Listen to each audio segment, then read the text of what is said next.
Barchaga assalomu alaykum. Ohoya Academy yapon tili kanji darslarimizga xush kelibsiz. Demak, darslarimiz davom etadi. Bugun sizlar bilan 11-darsimizni boshlaymiz. Aziz 11-darsimizda quyidagi 5 ta kanjini sizlar bilan ko'rib chiqamiz. Bu kanjilar old, orqa, tashqari, o'ng, chap degan kanjilar, ya'ni butun mana shu ma'noni ifodalaydigan har qanaqa so'zda mana shu kanjilarni ko'rishingiz mumkin. Juda muhim kanjilar. O'shaning uchun diqqat bilan darsimizni tinglashga harakat qiling. Demak, tayyor bo'lsangiz, darsimizni boshladik. Demak, bugun sizlar bilan 51-kanjidan 55-kanjigacha bo'lgan kanjilarni ko'rib chiqamiz. Demak, 51-kanjimiz ko'rinishi mana shunaqa ko'rinishda may deb o'qiluvchi va oldingi, oldin, qadim degan ma'nolarni bildiruvchi kanji hisoblanadi. Ya'ni old tomon degan ma'nolarda ham ishlatiladi. Ya'ni rasmga ko'rib turibsiz, mana bola qutini oldi tarafida turibdi. May deb o'qilishi mumkin yoki nima? Zen deb o'qilishi ham mumkin ekan. Demak, 9 urinishda nima qilar ekan? Yozilar ekan. Demak, 1 2 3 4 5 6 7 8 9. Va ketdik. 1 2 3 4 5 6 7 8 9. 1 2 3 4 5 6 7 8 9. 1 2 3 4 5 6 7 8 9. Demak, mana shunaqa yozilar ekan. Ma'nolarga keladigan bo'lsak, aziz do'stlar, demak,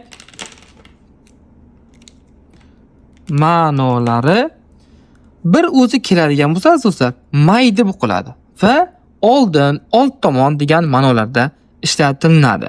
Oldin, ya'ni vaqtga nisbatan ham oldin deb, masalan, oldingi safar nima deydi? Oldin unaqa emas edi yoki oldin unaqa emas edi, oldin bunaqa edi degan ma'nolarda ham mana shu kanjini ishlatsak bo'ladi. Mana shu so'z may. Endi qarang. Mana bu 3, mana bu kun, mana bu oldin.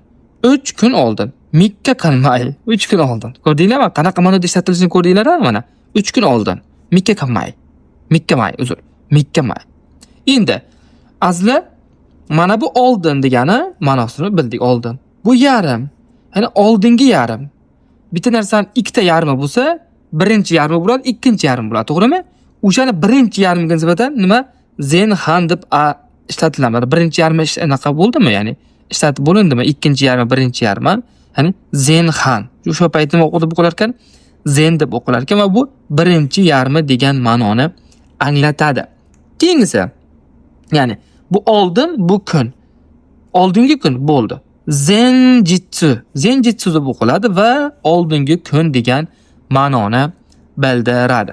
E'tibor bergan bo'lsangiz, azizlar, mana shu kanjimiz har qanaqa holatda ham oldingi degan ma'noni nima qilyapti? Saqlab qolyapti. Faqat o'qilishiga ehtiyot bo'lasiz. Masalan, buni yopib turaylik, qarang. Bu nima? May, mikamay, zenhan, zenjitsu. Oldin, 3 kun oldin, birinchi yarmi nima? Oldingi kun, ya'ni oldingi kun. Demak, davom etamiz. Endi ikkinchi kanjimizga ketdik. 52-kanjimiz, azizlar, ko'rib turganingizdek, endi bu ko'rinishi shunaqa, ushiro deb o'qiluvchi va orqa, keyin degan ma'noni anglatadi. Bunda oldingi kanjimiz bilan nima? Qarama-qarshi kanji. Mana bola qutini orqasida turibdi. Demak, bu sal o'qilishlari ko'proq ushirodagi ushi degan joyi aynan mana shu kanji bilan o'qiladi. Ato deb o'qilishi mumkin o'zi va go yoki ko deb nima qilishi mumkin? O'qilishi ham mumkin ekan. Demak, 9 urinishda yozilar ekan. 1 2 3 4 5 6 7 8 9. 1 2 3 4 5 6 7 8 9. 1 2 3 4 5 6 7 8 9. 1 2 3 4 5 6 7 8 9. Mana shunaqa urinishda yoziladi, 9 urinishda yozilar ekan. Endi ma'nolari bir o'zi keladigan bo'lsa, ato deb o'qilar ekansizlar va keyin degan ma'noni bildirar ekan. Bir o'zi keladigan bo'lsa, keyin, ato keyin gaplashamiz. Ato degan halish emas. Halish boshqa emas. Masalan, shunaqa ma'noni bildir. Endi qarang. Mana shunaqa o'zi kanjidan kelgan ro keladigan bo'lsa, bilingki bu nima deb o'qiladi? Ushiro deb o'qiladi, azizlar. Mana shu ikki mana o'zi kelsa, ato ro bilan keladigan bo'lsa ushiro deb o'qiladi. Tushuntira oldim? Ro'siz kelmaydi. Ro'siz kelsa ato deb o'qiysiz. Ushiro deb o'qilish uchun doimo nima qilish kerak? Ro'si kelishi kerak. Shunda mana bu kanjimiz o'zi ushi deb o'qiladi. Endi qarang. Bu aynan orqa tomonga nisbatan orqa ma'nolarni bildiradi. Masalan, ushironi emas, orqangda ban, masalan. Bitta odam orqasi turgan bo'lsangiz, ushironi emas, va hokazo. Endi qarang. Endi mana bu kanji buni oldingi kanji edi. Azlar, nima bu old? Bu orqa. Old orqa degan nima bor? So'z bor, oldi orqa deydi. Bu zen deb o'qiladi, bu endi go deb o'qilishi. Mana go deb o'qilishi aynan shu holatda ishlatilar ekan. Zen go deb o'qiladi va orqa va old degan ma'nolarni bildiradi. Ishlatamiz orqa oldinga ehtiyot bo'ya, orqa oldinga qaramay qoch deydi. Shunaqa paytlarda zen go. Yoki yana bitta buni zo'r narsa, masalan, soat 4 atrofida boraman deymiz-ku. Masalan, yojigaray deyishimiz mumkin, lekin masalan plus minus 5 soat, oldi orqa 5 soat degan mana shu zengo deb o'sha paytda ishlatsangiz bo'ladi. Masalan, 355 da kelishi mumkin yoki 405 da kelishi mumkin. Ya'ni oldi orqasidagi o'sha nima deydi, ma'nolarda ham ishlatsangiz bo'ladi. Endi bu ing degani, ing say degan kanji ing deb bildiradi. Ing nimadir? Bu orqa, ing orqa. Say go deb o'qiladi, ing oxirgi. Ya'ni bu masalan nimadir ish qilyapsiz-da, masalan, mashinalar keldi, nimalar tushiryapsiz, oxirgi mashina keldi. Bo'ldi, shu bilan ish tugaydi. Ana shu oxirgi mashina saygo bo'ladi. Yoki nimadir oxirgisi tugayapti. Ko'riva saygo deysiz. Mana shu oxirgisi, eng oxirgisi. Bo'ldi, shu bilan nima tugaydi? Eng oxirgi. Saygo deysiz. Yoki ochiqlarda ham masalan ishlatsangiz bo'ladi, ma'no sifatida the last. Ingliz tilida ma'no bilan ishlatib ketaversangiz bo'ladi. Demak, 53-kanjimiz bu yoqda ekan. 53-kanjimiz azizlar. Demak, 53-kanjimiz zo'r kanji bu, vafshay ko'p ishlatiladi. Ko'rinishi mana shunaqa. Soto deb o'qiladi va tashqari degan ma'noni bildiradi. Outside ingliz tilida.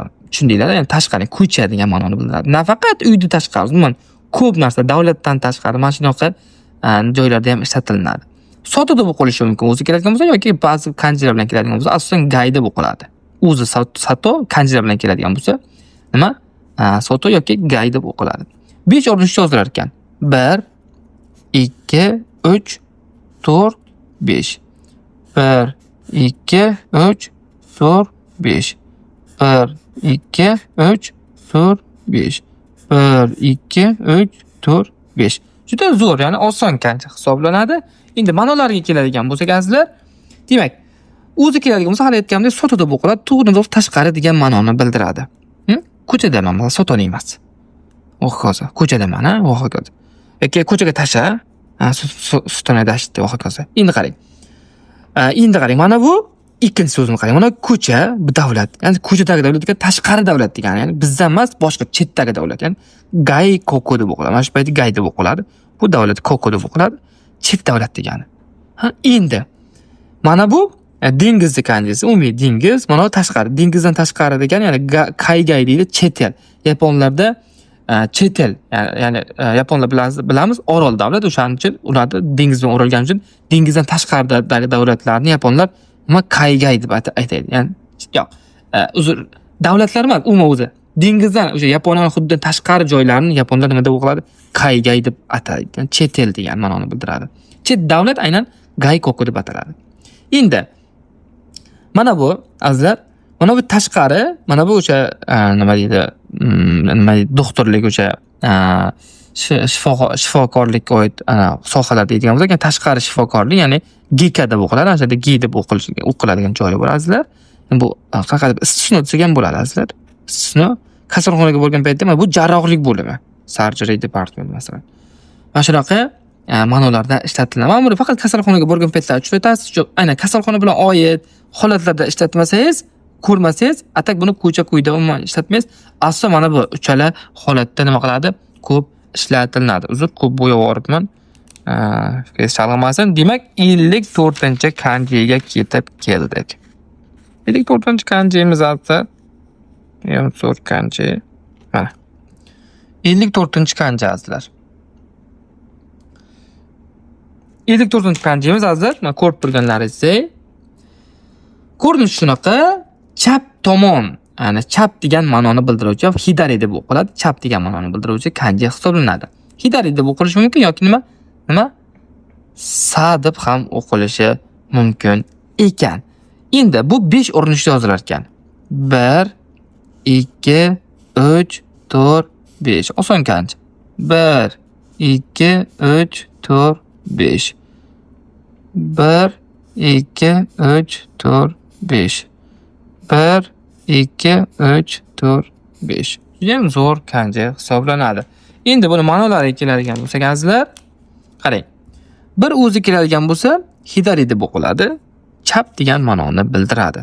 Bo'ldi, hidari chap. Endi chap qo'l demoqchi bo'lsangiz, mana qo'l degancha T degan kanji. Bu hidari deb o'qiladi. T. Hidari T. Hidari T chap qo'l. Asli bo'ldi. Endi bu hidari mana bu tomon degansida, ya'ni tomon, ya'ni faqat tomon. Endi chap tomon, o'ng tomon oldiga qo'yasiz. Bu qaysi kanji? Chap degansi tomon. Kava deb o'qiladi, gava deb o'qiladi. Hidari gava chap tomon. Ya'ni chap tomoningda nimadir bor hokazo. Yoki hidari chapingda, bizda ham borki, chap tomoning degan so'z bor. Chaping bor. Chapingga qara, chap tomoningga qara. Ana shu yaponiyada xuddi shunaqa. Birdan hidari deb urib ham bo'ladi. Muammo yo'q, tushunda chap. Hidari gava desangiz, bu ya'ni ham chap tomoningga qara degan ma'noda ishlatsangiz bo'ladi. Endi oxirgisi chap. Bu ma'no bu magarimas kanjisi, adashmasam, anaqa burilmoqni kanjisi, ya'ni chapga burilish. Sasitsu deyiladi, chapga burilish. Bular anoda turadi. Ya'ni yo'l qoidalarida bor. Masalan, sasitsu x qilib qo'ygan bo'lsa, ya'ni sasitsu x qilgan bo'lsa, ya'ni chapga burilish nima mumkin emas. Mana shunaqa ishlatiladi. Mana shu yoki ya'ni chapga burildim degan ma'nolarda ham mana shunaqa mana shu kanji bilan, mana shu so'z bilan ishlatishadi. Shunda ya'ni eshitganingizni biling yoki ko'rganingizni biling. Ya'ni mana shu kanjisini ko'rgan paytda bu chapga qayrilish endi nima mumkinmi, mumkin emasmi, keyingi belgiga qarab nima ma'noni chiqarib olaverasiz. Demak, endi oxirgi kanjimiz 55-kanjimiz azizlar. 55-kanjimiz buni oldin chapni kanjisini o'tdik, endi o'ng kanjisini o'tamiz. Ko'rinishi shunaqa, megi deb o'qilish o'ng degan ma'noni bildiradi. Megi deb o'qilish mumkin, u yoki yu deb o'qilishi ham mumkin ekan. O'ng tomonni bildiradi va 5 urinishda yozilar ekan. Demak, 1 2 3 4 5. 1 2 3 4 5. 1 2 3 4 5. 1 2 3 4 5. Judayam zo'r kanji hisoblanadi. Demak, ma'nolariga keladigan bo'lsak, o'zi keladigan bo'lsa, megi deb o'qiladi, o'ng degan ma'noni bildiradi. Xuddi yuqoridagi hidari, ya'ni chapga nisbatan bir xil. Ya'ni o'zi keladigan bo'lsa, o'ng, ya'ni ma'nolariga anaqasi tushadi o'zimiz. Endi qo'l degansi o'ng qo'l, megite. Megite degan o'ng qo'l degani. Ko'pchilik hidarite, masalan, bu masalan men megitem, bu hidaritem. O'ng qo'l va chap qo'lim. Endi mana ba'zilar hidari edi, chapida, bu megi o'ng.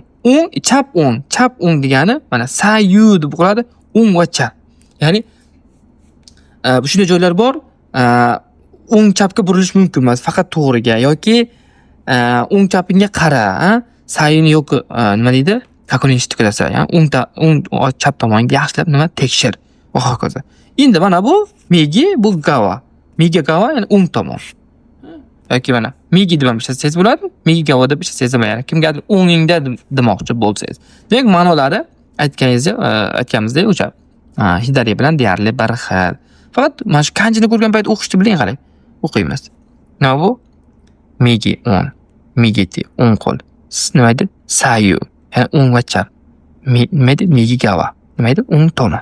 Mana shu qilib ko'rgan payt kanjini o'qiy olaylik, ma'nosini bilaylik. Bo'ldi. Shu eng muhimi. Azizlar, mana darsimiz ham o'z nihoyasiga yetdi. Endi sizdan qoladigan narsa Oxoya Kanji Telegram kanalidan kirib, bugungi darsimizga oid praktik shetlarni olasiz, yozib mashq qilasiz va bu kanjilarni ma'nolari, qanaqa qo'llanadi, yozish usullarini yaxshilab o'rganib oling. Azizlar, videomiz yoqqan bo'lsa, videoga bitta like bosish va kommentariyada dars haqida o'z fikringizni qoldirish esingizdan chiqmasin. Aynan bu narsa bizni videomiz va kanalimiz rivojlanishi uchun juda ham muhim. Aynan sizdan bizga yordam mana shu hisoblanadi. Har doimgidek Yaponiya va yapon tili haqidagi eng so'nggi yangiliklarni o'tkazib yubormaslik uchun bizani ijtimoiy tarmoqda faol kuzatib boring. Qanaqadir savollaringiz bo'lsa, kommentariyda yozib qoldiring, qo'ldan kelgancha javob beramiz. E'tiboringiz uchun rahmat. Keyingi qiziqarli yapon tili darslarida ko'rishguncha xayr, sog' bo'ling, salomat bo'ling.